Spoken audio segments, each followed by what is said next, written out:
அனைவருக்கும் வணக்கம். ஒரு பிராமணராக பிறந்து இஸ்லாமியனாக வளர்ந்து ஜாதி மதங்களுக்கு அப்பாற்பட்டவராக திகழ்ந்தவர் தான் சாய்பாபா. தன் வாழ்நாள் முழுவதையும் துறவரத்திலேயே கழிச்சாரு. கலியுகத்தில் மக்களுடைய பிரச்சனைகளையும் துயரங்களையும் தீர்த்து மக்களுடைய இன்பங்களுக்கு காரணமாக அமைஞ்சார். பூத உடலை பிரிந்த பிறகும் இன்றைய அளவுக்கும் மக்களுடைய துயரங்களை தீர்க்கும் கலியுக கர்ணனா வாழ்ந்துட்டு வராரு. யார் இந்த சாய்பாபா? இவரை சிவனுடைய அம்சம்னு சொல்கிறாங்க. இல்லை, இன்னும் சில பேர் இவர் இஸ்லாமிய தூதர்னு சொல்கிறாங்க. இல்லை, சித்தரா. எப்படி சாய்பாபாவிற்கு இவ்வளவு சக்திகள் கிடைத்தது? யார் இந்த சாய்பாபா? சாய்பாபாவை பற்றின எல்லா விஷயங்களையும் இந்த வீடியோவில் தெரிஞ்சுக்கலாம். அதுக்கு முன்னாடி எங்கள் சேனலை மறக்காமல் சப்ஸ்கிரைப் பண்ணிக்கோங்க. வீடியோவை முழுவதும் ஸ்கிப் பண்ணாமல் பாருங்கள். முன்னொரு காலத்தில் நிஜாமோட ஆளுமைக்கு உட்பட்டிருந்த பத்ரி அப்படின்ற ஊரில் வேத சாஸ்திரங்களின் தேர்ச்சி பெற்றவராக திகழ்ந்த ஹரிசாஸ்தே என்ற அந்தனர் தன் மனைவி லக்ஷ்மியோட வசித்து வந்தாங்க. வறுமையிலும் அவர்கள் வாழ்க்கையை நல்லபடியாக நடத்திட்டு வந்தாங்க. அவங்களுக்கு குழந்தை இல்லையே அப்படின்ற கவலை ரொம்பவும் வாட்டி வதக்கியது. இதுக்காக இறைவனிடம் தொடர்ந்து பிரார்த்தனையை செஞ்சுட்டு வந்தாங்க. விரைவிலேயே அவர்களுக்கு ஒரு அழகான ஆண் குழந்தை பிறந்தது. சில நாட்களில் அந்த குழந்தைய பார்க்க வந்த ஜோதிட நண்பர் ஒருவர் குழந்தையின் ஜாதகத்தை கணிச்சு பார்த்தாங்க. அந்த குழந்தை ஒரு தெய்வீக குழந்தை என்பதையும் அந்த குழந்தை பெற்றவர்கள் விரைவிலேயே இறந்து விடுவார்கள் அப்படின்னும் அந்த குழந்தை வேறு இடத்தில் வளரும் என்றும் அவங்க கிட்ட அந்த விஷயத்தை தெரிவிச்சாங்க. இந்த விஷயம் தெரிஞ்சு குழந்தைய பெற்றவங்க பெரிதும் துயரத்தில் ஆழ்ந்து போனாங்க. ஒரு நாள் இரவு அவர்களுடைய கனவில் தோன்றிய இறைவன் முற்பிறவியில் இஸ்லாமிய குடும்பத்தில் பிறந்து பிராமண குடும்பத்தில் ராம நாம தாரக மந்திரத்தை பாரெங்கும் பரப்பிய கபீர்தாசரே இப்போது உங்களுக்கு குழந்தையாக பிறந்திருக்கிறார் அப்படின்னும் வருங்காலத்தில் இந்த குழந்தை ஒரு பெரும் ஆன்மீக சாம்ராஜ்யத்தையே ஸ்தாபிக்க போகுது அப்படின்னும் இறைவன் அவர்களுடைய கனவுல தெரிவித்தாங்க. அது மட்டும் இல்லாமல் உங்கள் மகனை குறித்து நீங்கள் எந்த கவலையும் பட வேணாம் அப்படின்னும் நாளை காலையில் பக்கீர் ஒருவர் வந்து உங்கள் குழந்தைய கொடுக்குமாறு கேட்பார். தயங்காமல் உங்கள் குழந்தைய அவங்க கிட்ட கொடுத்து விடுங்கள் அப்படின்னும் அந்த குழந்தை அங்குதான் வளரணும் அப்படின்னு சொல்லிட்டு மறைஞ்சு போயிடுறாரு. மறுநாள் காலையில் இருந்தே அந்த குழந்தை வீறிட்டு அழுதபடியே இருந்துச்சு. குழந்தையின் தாயார் லக்ஷ்மி யாரும் வந்து குழந்தைய கேட்டுடக்கூடாது அப்படின்ற மனசுக்குள்ள அழுதபடியே பிரார்த்தனை செஞ்சுட்டு இருந்தாங்க. கலங்கி நின்ற மனைவியிடம், அதே ஏன் கவலைப்படுற? நம்ம கனவுல இறைவன் சொன்னது போல் பக்கீர் வந்து குழந்தைய கேட்டா கொடுத்து விடலாம் அப்படின்னு சொல்லிட்டு தன்னுடைய மனைவிக்கு ஆறுதல் சொன்னார். எங்கிருந்தாலும் நம்மளுடைய குழந்தை நல்லா இருந்தா சரி, அது மட்டும்தான் நமக்கு வேணும் அப்படின்னு சொல்லி ஆறுதல் சொன்னார். அவர் அப்படி சொல்லி முடிக்கிறதுக்கும் வாசலில் வந்து பக்கீர் நிற்கிறதுக்கும் சரியாக இருந்தது. வாசலில் வந்து நின்றது தான் தாமதம். பக்கீரை பார்த்ததும் வீறிட்டு அழுதபடி இருந்த குழந்தை சட்டுன்னு அழுகிய நிறுத்திடுச்சு. அழகா சிரிக்க ஆரம்பிச்சுது. பக்கீர் தன்னிடம் அந்த குழந்தைய தந்து விடுமாறு கேட்க மறுப்பு சொல்லாமல் குழந்தைய கொடுத்தாங்க. குழந்தைய பெற்றவங்க. அதுக்கப்புறம் அந்த குழந்தை எங்கே போனது என்ன ஆனது அப்படின்ற தெரியாத ஒரு நிலைமை தான் அந்த குழந்தைய பெற்றவர்களுக்கு இருந்தது. குழந்தைய வாங்கி கொண்டு பக்கீர் தன் வீட்டுக்கு சென்றாரு. மனைவியிடம் அந்த குழந்தைய கொடுத்தாரு. குழந்தை பேரு இல்லாத தங்களுக்கு இறைவனே அந்த குழந்தைய கொடுத்ததாக எண்ணி அவர்களும் அதை சீரும் சிறப்புமா வளர்க்க ஆரம்பிச்சாங்க. பிராமண குடும்பத்தில் பிறந்த அந்த குழந்தை இஸ்லாமிய தம்பதியரிடம் இனிதாக வளர்ந்தது. சில வருஷங்கள் ஆன பிறகு பக்கீரோட உடல் நலம் குன்ற ஆரம்பித்தது. இனி நான் உயிர் வாழ முடியாது அப்படின்றத உணர்ந்த பக்கிரி இந்த சிறுவனை வளர்க்குற பொறுப்பை யாரிடம் ஒப்படைக்கிறது அப்படின்னு யோசிச்சாரு. வேத சாஸ்திரங்களில் தேர்ச்சி பெற்றவரான ஜமீன்தார் கோபால் ராவ் தேஷ்முக் என்றவர்தான் அவரோட நினைவுக்கு சட்டுன்னு வந்தார். உடனே பக்கீர் தன் மனைவியை அழைச்சிட்டு, இப்போது நான் சொல்ல போவது உனக்கு வருத்தம்தான், இருந்தாலும் சொல்லித்தான் ஆகணும். இனி நான் சில நாட்களே உயிரோடு இருக்க முடியும். நான் மறைந்த பிறகு நீ நம் மகனை அழைத்து கொண்டு சேலு அப்படின்ற இடத்துல வசிச்சுட்டு வர கோபால்ராவ் தேஷ்முக் அப்படின்ற வெங்குசாவிடம் அடைக்கலம் கேள் அப்படின்னு சொன்னார். பிராமண குலத்தில் பிறந்து வேத சாஸ்திரங்களோ நிபுணராகவும் தர்ம சிந்தனை கொண்டவராகவும் விளங்குற அவர் உங்களுக்கு அடைக்கலம் தருவார் அப்படின்னு அவர் சொன்னார். அதே மாதிரி அடுத்த சில நாட்களில் அவர் மறைந்த பிறகு அவருடைய மனைவி வெங்குசாவிடம் சென்று அடைக்கலம் கேட்குறாங்க. பெரும் ஞானியான அவருக்கு அந்த சிறுவன் யார் என்பது தெரிய வருது. அவர் அந்த சிறுவனை வளர்க்குற பொறுப்பை ஏற்றுக்கிறாரு. ஹரிஷாதே தம்பதிக்கு குழந்தையாக பிறந்து பின்னர் பக்கீர் ஒருவரால் வளர்க்கப்பட்டு சில வருடங்களில் வெங்குசாவிடம் ஒப்படைக்கப்பட்ட அந்த சிறுவன்தான் சாய்நாதர். ஒரு பிராமணரா பிறந்து முஸ்லிமா வளர்க்கப்பட்டு மறுபடியும் ஒரு பிராமணர்கிட்டையே வந்தடைகிறாரு சாய்நாதர். வெங்குசாவிடம் சீடனா ஏற்றுக்கிட்ட அந்த சிறுவன் அவரை விட்டு பிரியறதுக்கான காரணம் என்ன அப்படின்றத பார்க்கலாம். வெங்குசா அவர்கள்கிட்ட ஒப்படைச்ச அந்த சிறுவனோட முகத்தை பார்த்ததுமே அவன் பிற்காலத்தில் ஒரு பெரும் ஆன்மீக சாம்ராஜ்யத்தையே சிருஷ்டிப்பான் அப்படின்றது தமது தீர்க்க தரிசனத்தினால தெரிஞ்சுக்கிட்டாரு. சதா சர்வ காலமும் ராமனோட புகழ் பாடுவதையே பிறவி பயனா கருதி வாழ்ந்த கபீரின் மறு அவதாரமே அந்த சிறுவன் அப்படின்னு உறுதியாக நம்பினார். அதனால் அந்த சிறுவனை மிகுந்த பரிவுடனும் பாசத்தோடும் வளர்க்க ஆரம்பித்தார். தாம் பூஜை செய்யும் போதும் உண்ணும் போதும் உறங்கும் போதும் எப்பொழுதும் அந்த சிறுவனை தம்முடனே வைத்து கொண்டார். அது மட்டும் இல்லாமல் தாம் பெற்றிருந்த அனைத்து ஞானத்தையும் அவனுக்கு உபதேசிக்கவும் செஞ்சார். இப்படியா பல வருஷம் கழிந்தது. அந்த சிறுவனுக்கு 15 வயது நெருங்கிவிட்டது. எங்கிருந்தோ வந்த அந்த சிறுவனுக்கு வெங்குசா இத்தனை முக்கியத்துவம் தருவது பல வருஷங்களா அவருடனே இருந்து வர சீடர்களுக்கு பிடிக்கல.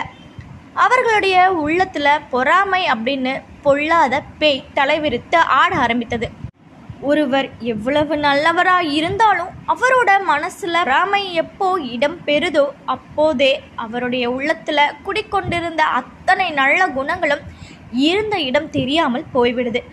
அப்படி வெங்குசாவின் தொடர்பினால் நல்ல பண்புகளோடு திகழ்ந்த அவர்களுடைய மனதில் பொறாமை ஏற்பட்டதுமே அவர்களோட நல்ல பண்புகள் காணாம போயிடுச்சு. அவங்க அந்த சிறுவனை எப்படியாவது வெங்குசாவிடமிருந்து விரட்டிட வேணும் அப்படின்னு நினச்சாங்க. அவங்களுக்கெல்லாம் மூத்தவனாக இருந்த ஒருவன் அதெல்லாம் சரிப்பட்டு வராது, அந்த பையனை கொல்றது தான் சரியான வழி, அவனை கொன்னா எல்லாம் சரியாயிடும், அது மட்டும் இல்லாமல் அவனை கொன்னா கேட்குறதுக்கு யாரும் இல்லை, குருநாதர் கேட்டால் நமக்கு ஒன்றும் தெரியாது அப்படின்னு சொல்லிடலாம் அப்படின்னு சொல்கிறான். அனைவரும் அதுக்கு உடன்பட்டாங்க. தகுந்த நேரத்துக்காக காத்துக்கிட்டு இருந்தாங்க. ஒரு நாள் வெங்குசா அந்த சிறுவனோடு சேலவுக்கு அருகில் இருந்த தம்முடைய தோட்டத்துக்கு போயிட்டு இருந்தாங்க. இனி நடக்க போவது என்ன என்பது அவருடைய உள்ளத்துக்கு தெளிவாக தெரிஞ்சது. எல்லாம் இறைவனோட ஆணைப்படியே நடக்கும் என்று தம்மை தேற்றி கொண்டவாறு நடக்கப் போகும் விபரீதத்தை எதிர்பார்த்தபடி ஒரு மரத்தின் அடியில் இருந்த பாறையில் படுத்து உறங்கிக் கொண்டிருந்தாங்க. தமக்கு அருகில் பணிவோடு நின்று கொண்டிருந்த அந்த சிறுவனுக்கு ஞான உபதேசம் செஞ்சுட்டு இருந்தாங்க. அப்போ அருகில் புதர் மறைவில் மறைஞ்சிட்டு இருந்த அந்த பொறாமைக்காரர்களோட தலைவன் ஒரு செங்கலை எடுத்து அந்த சிறுவனோட தலையை குறிப்பாத்து வீசினான். வெங்குசா தம் கரங்களை உயர்த்தி அந்த செங்கலை அந்தரத்திலேயே நிற்கிற மாதிரி செஞ்சார். அவர்களில் மற்றொருவர் செங்கலை எடுத்து வீசினாங்க. அது வெங்குசாவோட நெற்றியில பட்டு ரத்தம் பெருகியது. அதை பார்த்த மிகுந்த அச்சம் கொண்ட அந்த சிறுவன், ஐயனே, தாங்கள் எனக்கு தாயாகவும் தந்தையாகவும் அனைத்துக்கும் மேலான குருவாகவும் இருந்து என்னிடம் மிகுந்த அன்பு செலுத்துகிறீர்கள். அதன் காரணமாகவே தங்களுக்கு இந்த நிலை ஏற்பட்டது. ஞான வலிமையும் செல்வ வளமையும் பெற்றிருக்கும் உங்களுக்கு என் காரணமா இந்த விபரீதம் ஏற்பட்டது கண்டு எனக்கு வருத்தமா இருக்கு. நான் உங்களை விட்டு பிரிஞ்சிட்டா இப்படியான விபரீதங்கள் நடக்காது அல்லவா அப்படின்னு சொல்லி, இனிமே உங்க கூட நான் இருக்க மாட்டேன், உங்ககிட்ட இருந்து பிரிந்து செல்ல என்னை நீங்க அனுமதிக்கணும் அப்படின்னு மன்றாடி கேட்டுக்கிட்டாங்க. தன்னுடைய தலையில ரத்தம் பெருக்கெடுத்த அந்த நிலையிலும் வெங்குசா அந்த சிறுவனோட தலையில பரிவுடன் வருடி கொடுத்தபடியே நல்லவர்களும் கெட்டவர்களும் சேர்ந்தே அமைந்ததுதான் இந்த உலகம். இதுக்கெல்லாம் அச்சப்பட்டா இந்த உலகத்துல பிறந்த நாம் நமக்கான கடமைகளை செய்ய முடியாமையே போயிடும் அப்படின்னு சொன்னாரு. கொஞ்சம் தொலைவில் ஒருத்தன் காரம் பசு ஒன்றை ஓட்டிட்டு செல்வதை பார்த்து அந்த சிறுவனிடம் தம்முடைய கமண்டலத்தை கொடுத்து அந்த மாட்டுக்காரனிடம் சென்று பாய்ச்சி வருமாறு சொல்லி அனுப்பினாரு. அந்த சிறுவனும் அந்த மாட்டுக்காரனிடம் சென்று பால் கறந்து தரும்படி கேட்டான். அதை கேட்டு அந்த மாட்டுக்காரன் விரக்தியான குரல்ல, இந்த மாடு மலடாகி விட்டது, இதனிடமிருந்து நான் எப்படி பால் கறந்து தருவது அப்படின்னு சொன்னான். அவன் இப்படி சொன்னாலும் அந்த சிறுவன் சமாதானம் அடையல.